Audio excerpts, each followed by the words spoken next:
आज हम बात कर रहे हैं फेज एंड फेज डिफरेंस, कला तथा कलांतर की बात करनी है हमें। कल हमने फार्मूला निकाला था y equal to a sine 2 pi into small t upon capital T minus x by lambda. यह फार्मूला कल निकला था, ठीक है। तो अगर हम इस फार्मूले में देखें तो क्या हमें नजर आ रहा है कि ये हमारा किस तरंग के लिए है, ये प्रगामी तरंग का समीकरण है, ठीक है। ले लेते हैं यहाँ पे प्रगामी तरंग का समीकरण है ये, ठीक है। अब ये y जो है क्या शो कर रहा है, y का मान क्या है कि साइन के केस में चल रहा है, ठीक है। तो ये हमारा किस पर निर्भर कर रहा है y, ये तो हमारा आर्गुमेंट है, आर्गुमेंट ऑफ साइन, ठीक है। तो ये हमें जो निर्भर कर रहा है, किस पे कर रहा है निर्भर, 2 pi into T upon capital T minus x by lambda पर निर्भर करता है, ठीक है। तो कहने का मतलब यह है कि इस कोणांक को मूल बिंदु से x दूरी पर स्थित कण की किसी समय t पर कला मतलब फेज अथवा कला कोण फेज एंगल कहते हैं, और इसे हम फाई से प्रदर्शित करते हैं। तो इसको लिख लेते हैं,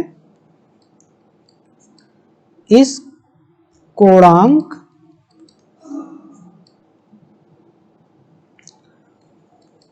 को मूल बिंदु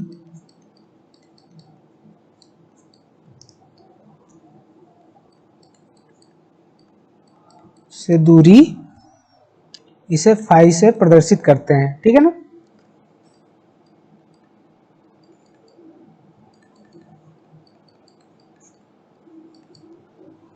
ठीक, तो हम इसको लिख सकते हैं फाई इक्वल टू क्या हो जाएगा,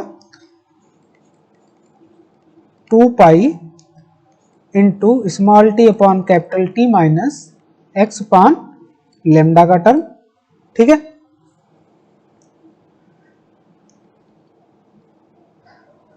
अब दो स्थितियां पैदा होती हैं कि कब बदलेंगे ये, कब नहीं बदलेंगे। तो पहला पॉइंट लिखते हैं, क्या हो जाएगा कि जब t बदले तथा x ना बदले, मतलब ये कहने का मतलब है कि ये आपका बदले और x ना बदले, चेंज ना हो। लिख लेते हैं, जब स्मॉल t बदले और स्मॉल x ना बदले,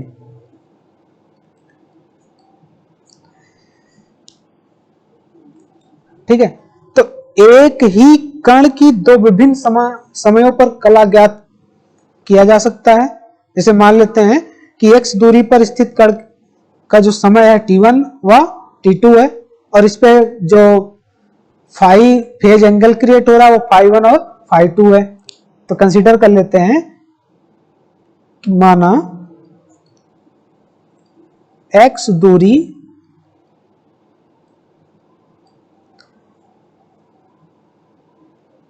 पर स्थित कण का समय t1 व t2 है, ठीक है। तो इस पर जब फेज एंगल जो बन रहा है वो क्या हो जाएगा, फेज एंगल क्या हो जाएगा, फाई 1 व फाई 2 हो जाएगा क्रमशः, ठीक है। तो अब इस समीकरण में देखेंगे क्या हो जाएगा आपका,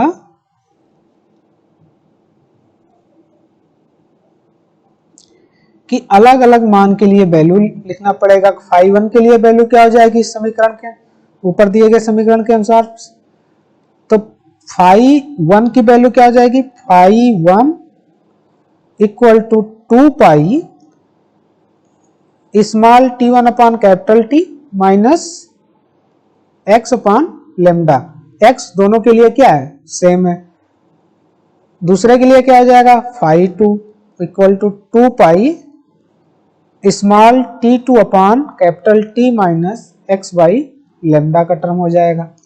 ठीक है, अब कह रहा है कि कालांतर क्या होगा। जैसे हम पहले निकालते थे समय अंतराल क्या होगा, अब यहाँ पे फेज की बात चल रही है, तो यहाँ पे हम कह रहे हैं कालांतर क्या होगा। तो ये आपका इनिशियल स्टेट हो गया, ये आपका फाइनल स्टेट हो गया।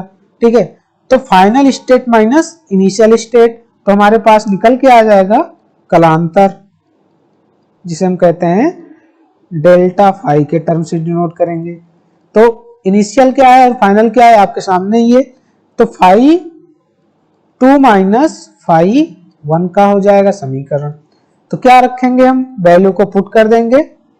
फाई 2 की वैल्यू क्या है, 2 पाई T2 upon capital T minus x by lambda का टर्म है।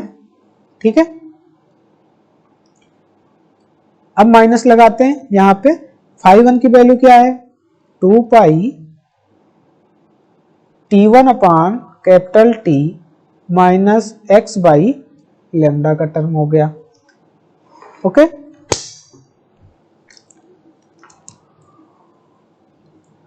सॉल्व करते हैं। सॉल्व करने पे हमें दिख रहा होगा कि एक प्लस में हो जाएगा। पहले वैल्यू को इस तरीके से लिखते हैं, 2 पाई T2 minus capital T minus x by lambda.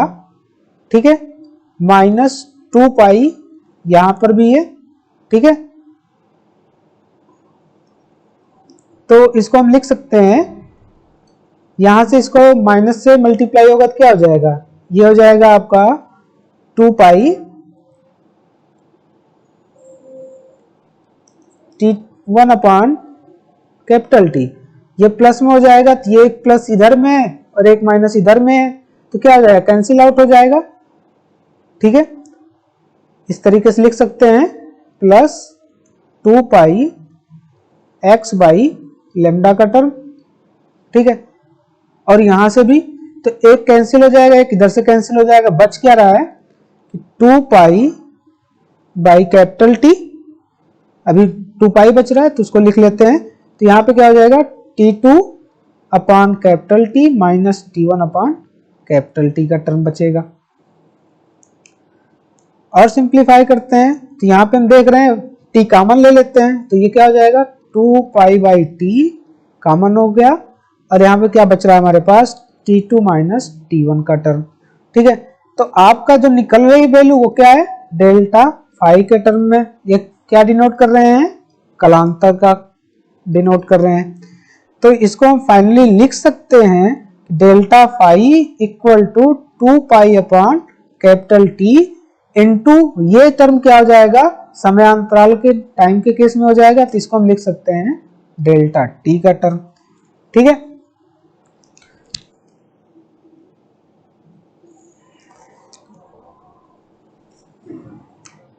तो एक हमें रिलेशन मिल गया डेल्टा फाई और डेल्टा T के बीच में। ठीक है, तो डेल्टा T आपका क्या है, ये आपका समय अंतराल है, लिख सकते हैं समय अंतराल है।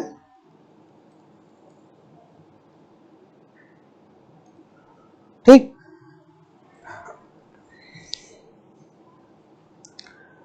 अगर हम इसको देखें डेल्टा T, यदि डेल्टा T को हम क्या करें, कैपिटल T, और डेल फाई को हम क्या करें 2 पाई के टर्म में, तो क्या हो जाएगा, लिख लेते हैं डेल्टा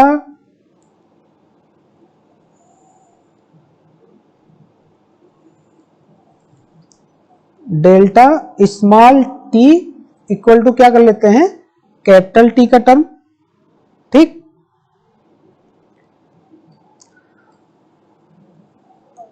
ठीक है, तो हमारे पास डेल फाई का मान क्या हो जाएगा,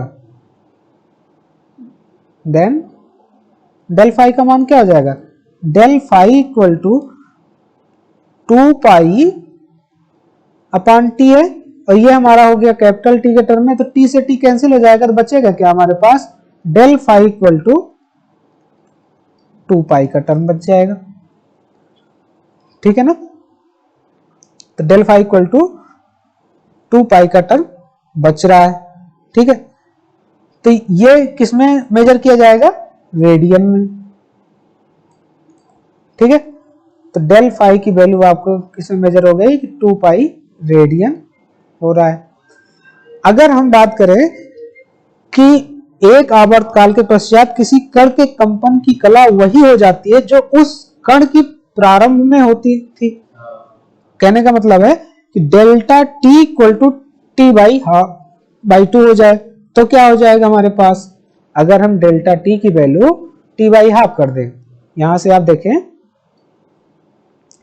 डेल्टा टी स्मॉल टी के टर्म में टी बाई हाफ कर दें तो क्या हो जाएगा, यहां पे del phi equal to then del phi equal to 2 pi by क्या होगा,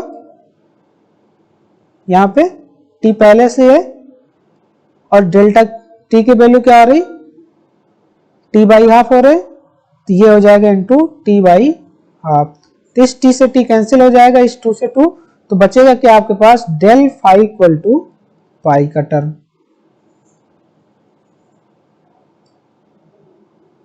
ठीक।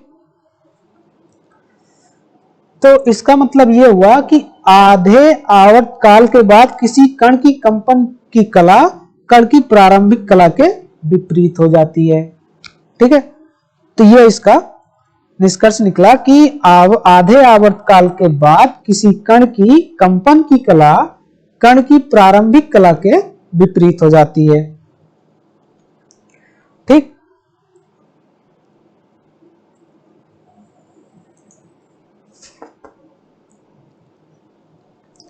अब दूसरा पॉइंट है हमारे पास, क्या था,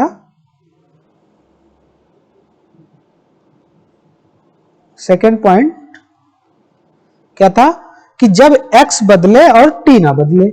अभी तक क्या था कि जब t बदले और x ना बदले, तो ले लेते हैं जब x बदले और स्मॉल t ना बदले तब क्या होगा, ये निकालना पड़ेगा, ठीक है। तो सेम प्रोसेस है कि दो विभिन्न कणों की कला एक ही समय पर ज्ञात किया जा सकता है। तो मान लेते हैं कि किसी समय पर t पर x1 दूरी पर स्थित कण की कला phi1 और x2 दूरी पर स्थित कण की कला phi2 है। तो पुराना समीकरण हमें याद होना चाहिए कि phi equal to 2 pi into x upon small, एक मिनट, small t upon capital T minus x upon lambda का टर्म, ये हमें ज्ञात होना चाहिए, ठीक है। तो कह रहा है एक्स बदले और टी ना बदले। अब यहाँ पे क्या आ गया कि एक्स बदल रहा है कि x1 दूरी अलग है, x2 दूरी अलग है, दोनों के लिए अलग अलग दूरी है। तब हमें निकालना क्या है कि जब x बदले तथा t ना बदले तब हमारा समीकरण क्या होगा। तो नोट करते हैं क्या हो जाएगा, फाई 1 के लिए देखें तो क्या हो जाएगा हमारे पास 2 पाई टी ना बदले, टी वैसे ही रहे, माइनस x बदले तो x1 अपान लेमडा हो गया। दूसरे के लिए 2 देखें, 2 pi small t upon capital T minus x2 upon lambda हो गया। दो समीकरण मिल गए हमारे पास, तो कलांतर क्या हो जाएगा हमारे पास, delta phi equal to phi2 minus phi1 हो जाएगा, फाइनल माइनस इनिशियल हो गया। तो इसको हम लिख सकते हैं वैल्यू को phi2 और phi1 की। तो phi2 की वैल्यू हमारे पास क्या हो जाएगी 2 pi small t upon capital T minus x2 upon lambda, minus का term 2 pi small t upon capital T minus x2 minus lambda का टर्म। सॉल्व करते हैं तब क्या निकलेगा हमारे पास, 2 पाई कॉमन हो जाएगा, ठीक है। तो 2 पाई पहले ही कॉमन ले लो, बच क्या रहा है, एक कैंसिल आउट हो जाएगा, बचेगा क्या हमारे पास, एक प्लस में है और एक माइनस में हो जाएगा तो वो कैंसिल हो जाएगा। तो क्या बचेगा हमारे पास, x1 minus lambda minus x2 lambda का टर्म बचेगा, ठीक है। ये क्या हो रहा है, आपका ये टर्म बच रहा है ना, तो यहां से हम इसको इधर कर लिए, ठीक। जब हम इधर कर लिए तो ये हमारा टर्म बच गया।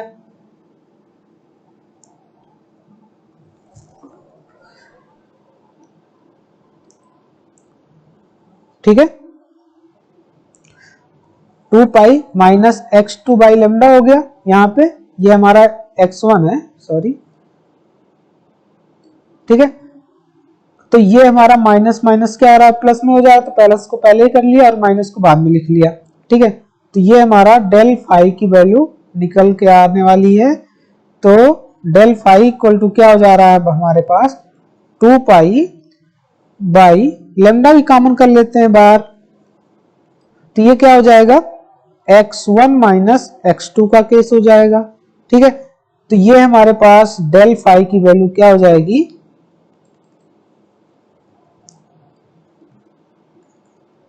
2 pi by lambda into delta x का टर्म, ठीक है, जिसे हम पथांतर बोलते हैं, ठीक है।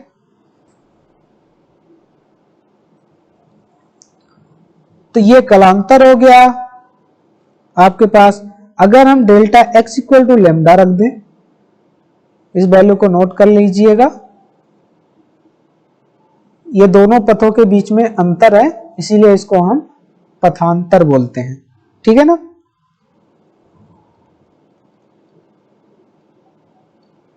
ठीक, और ये क्या है, दोनों फेज एंगल के बीच में अंतर है, तो इसलिए हम इसको कलांतर बोलते हैं, ठीक। अब अगर हम कह रहे हैं कि क्या करें कि डेल्टा एक्स की जगह पे लेमडा पुट कर दें, delta x equal to lambda, then तब क्या होगा, डेल्टा फाई इक्वल टू क्या हो जाएगा, 2 pi by lambda into lambda, lambda से लेमडा कैंसिल हो जाएगा, तो डेल्टा फाई इक्वल टू 2 पाई बचेगा, ठीक है। तो ये किस में मेजर किया जाएगा, रेडियन में,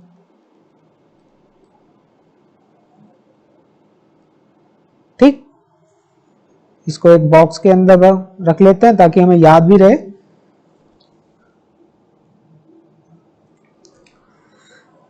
तो अब हम देखेंगे कि जब माध्यम के दो कणों के बीच की दूरी लेमडा थी तो उनके बीच कलांतर क्या हुआ, 2 पाई हुआ, अर्थात वे कण कंपन की समान कला में होते हैं, ठीक है। जब वे कण कंपन की समान कला में होते हैं तब क्या हो रहा है कि जो कंपन मिल रहा है कंपन की समान कला में है, तो अगर हम delta x equal to lambda by 2 रख दें तो डेल फाई की वैल्यू क्या हो जाएगी हमारे पास, लिख लेते हैं, delta x equal to lambda by 2 कर देते हैं हाफ के लिए, तो क्या हो जाएगा हमारे पास, then delta phi equal to 2 pi by lambda into lambda by 2, lambda से लेमडा कैंसिल हो गया, ठीक है, 2 से 2 कैंसिल हो गया, तो बचा क्या हमारे पास, डेल फाई इक्वल टू पाई का टर्म, जैसा कि आपने फिगर में देखा था पहले भी, ठीक है। तो ये आपका मिला क्या, रेडियन में मिल रहा है,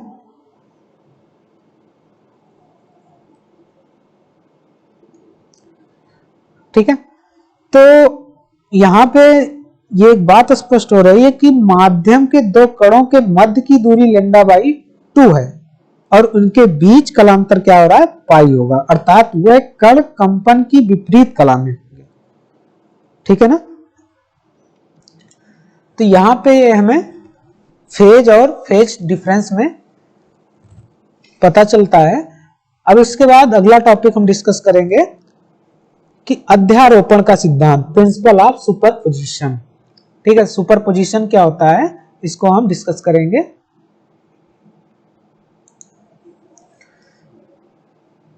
तो लिख लेते हैं टॉपिक का नाम कि अध्यारोपण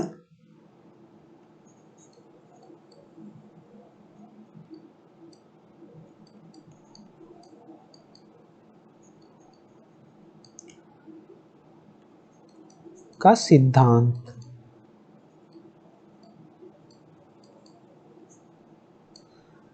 ठीक है, इसको इंग्लिश में बोलते हैं प्रिंसिपल ऑफ सुपरपोजिशन। लिख लेते हैं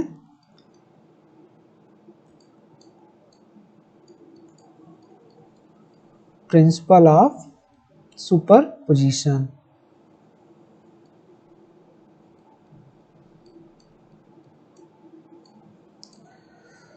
ठीक, अब प्रिंसिपल ऑफ सुपरपोजिशन होता क्या है, सबसे पहले इसको हमें जानकारी होनी चाहिए कि जैसे आपके दो कण अलग अलग हैं और एक दूसरे पर वो सुपर इम्पोज हो जाएं।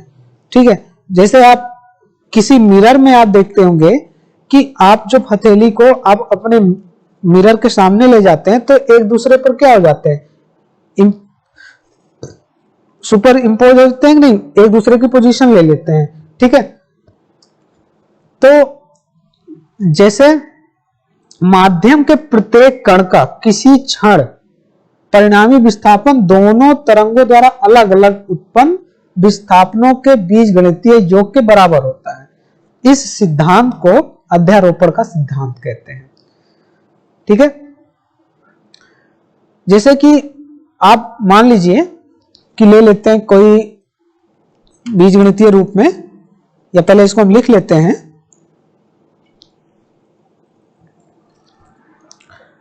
कि होता क्या है।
ठीक है ना, तो इस सिद्धांत को क्या कहेंगे, अध्यारोपण का सिद्धांत बोलते हैं।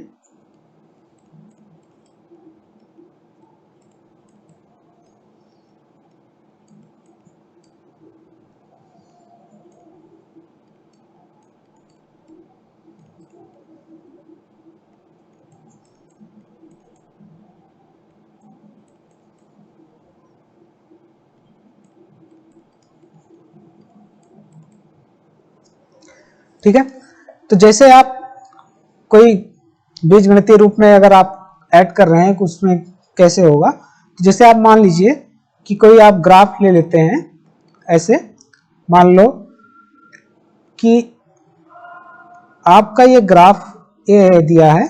ठीक है, और इसका आयाम यहाँ पे ए दिया गया है, यहाँ से यहाँ तक एम्पलीट्यूड ये है।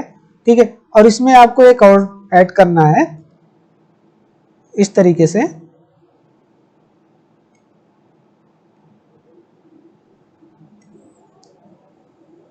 ठीक है, ये आपका हो गया बी का केस। ठीक है, तो अगर इसको हम ऐड करें तो क्या हो जाएगा, एक दूसरे के ऊपर सुपर इंपोज हो जाएंगे, तो कुछ इस तरीके से मिलेगा। तो a प्लस बी हो जा रहा है, यहां से लेकर के यहां की दूरी क्या हो जा रही है, दोनों के बीच की दूरी क्या हो जा रही है, a प्लस बी का टर्म हो जा रहा है। तो इसे हम कहते हैं बीज गणितीय योग। ठीक है, तो ये मिल कैसे रहा है हमारे पास, एक दूसरे ऊपर सुपर इंपोज हो रहा है। तो हम लिख सकते हैं कि a equal to small a plus small b का टर्म। ठीक है, ये तुम्हारा इस तरीके से था। अगर हम इसको सब्सट्रैक्ट करें इस तरीके से, मान लो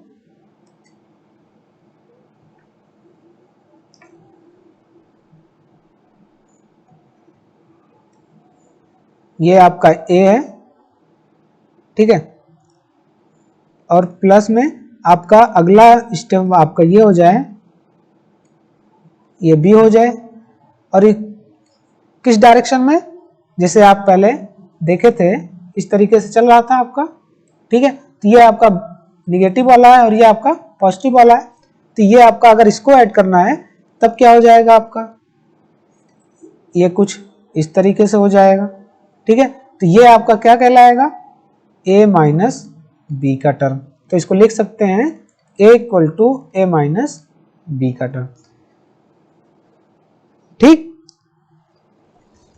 इस तरीके से हमें यह मिल रहा है कि the interaction of two or more wave motions affecting the same part of a medium so that the instantaneous disturbance in the resultant wave or the algebraic sum of the instantaneous disturbance in the interfering waves कहलाती है interfering wave। ठीक है,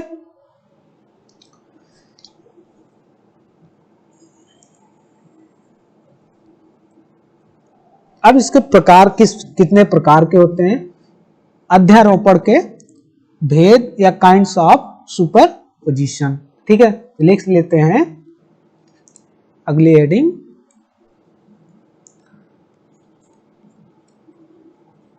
अध्यारोपण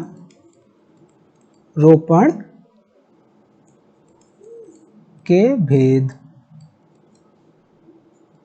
सबका कुछ ना कुछ भेद होता है, या इसे हम बोलते हैं इंग्लिश में काइंड्स ऑफ सुपरपोजिशन।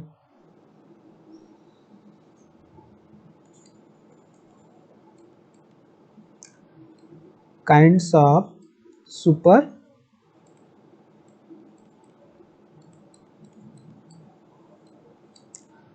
पोजीशन।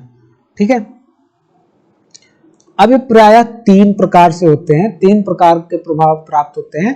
पहला व्यतिकरण इंटरफेरेंस जिसे बोलते हैं, दूसरा विस्पन जिसे हम बीट्स बोलते हैं, तो तीसरा होता है अप्रोग्रामी तरंगे जिसे हम स्टेशनरी वेव्स बोलते हैं। ठीक है, तो पहले को हम देखते हैं। पहला हमारे पास है, लिख लेते हैं व्यतिकरण।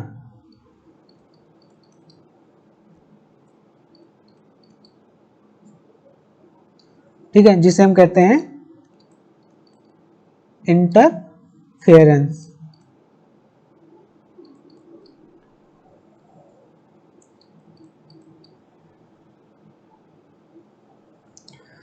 पहले इसको हम समझें, जैसे दो लोग तीन लोग आपस में बात कर रहे हैं बहुत जोर जोर से, जैसे गांव में या देखे होंगे कभी लड़ाई झगड़ा होती है तो क्या होता है कि दोनों एक दूसरे पर इतना लाउडली बोलते हैं कि वो एक दूसरे की बात नहीं सुन पाते।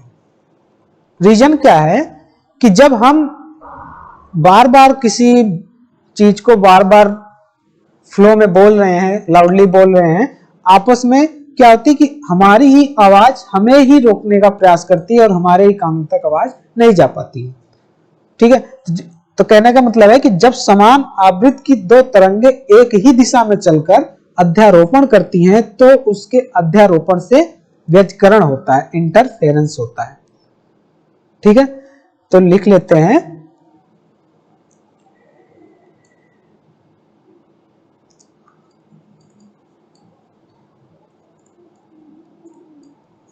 जब समान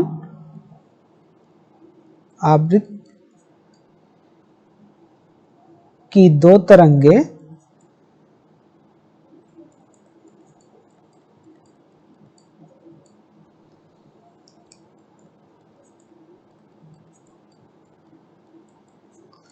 एक ही दिशा में चलकर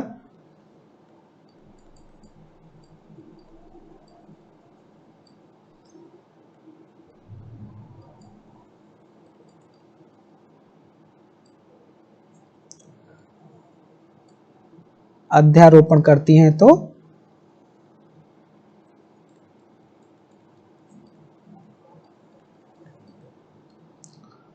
उसके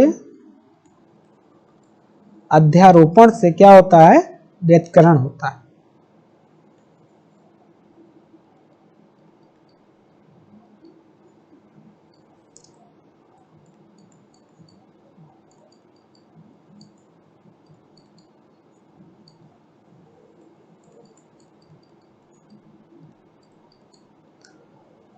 ठीक है,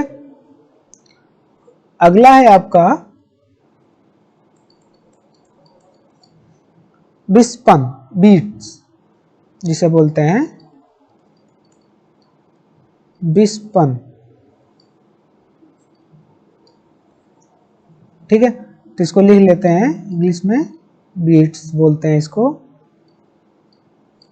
ठीक है ना।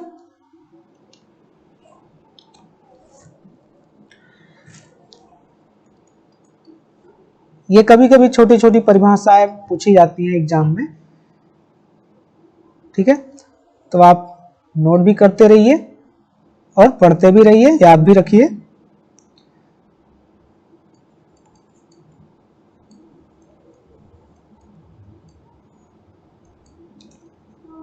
कि जब लगभग समान आवृत्ति की दो तरंगे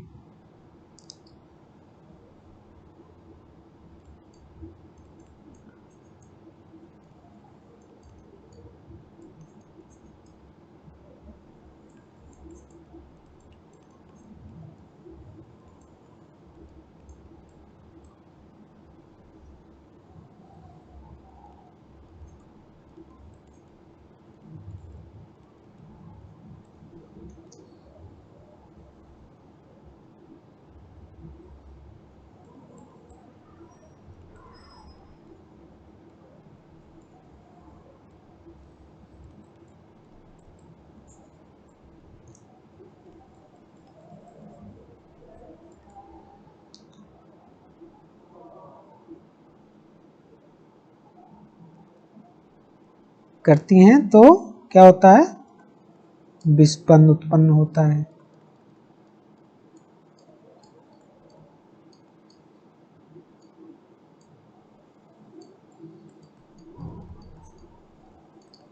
कहने का मतलब है कि जब लगभग समान आवृत्ति की दो तरंगे एक ही दिशा में चलकर अध्यारोपण करती हैं तो विस्पन उत्पन्न होते हैं। ठीक है,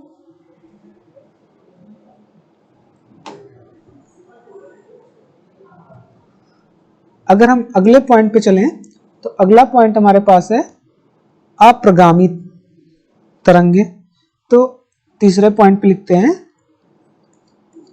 अप्रगामी तरंगे। ठीक है, इसे हम बोलते हैं स्टेशनरी वेव्स। क्या बोलते हैं, स्टेशनरी वेव।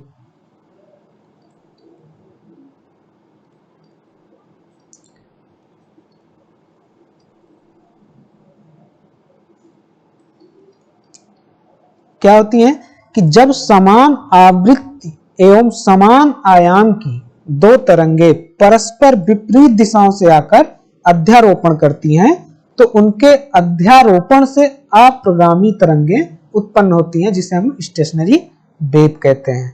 ठीक है, फिर से आप सुन लीजिए कि जब समान आवृत्ति एवं समान आयाम की दो तरंगे परस्पर विपरीत दिशाओं से आकर अध्यारोपण करती हैं तो उनके अध्यारोपण से अप्रगामी तरंगे उत्पन्न होती हैं। ठीक है, तो इसको हम लिख लेते हैं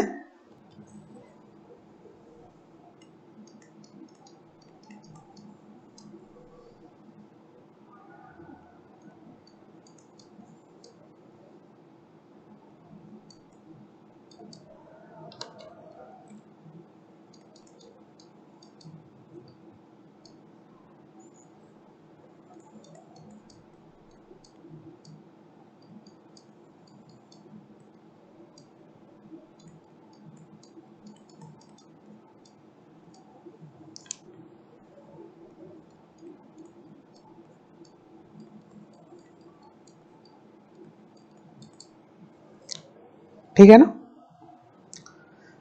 तो ये बात थी तरंगत में,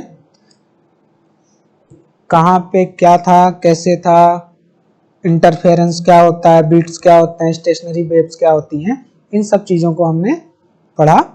ठीक है, तो आज के लिए इतना बहुत है।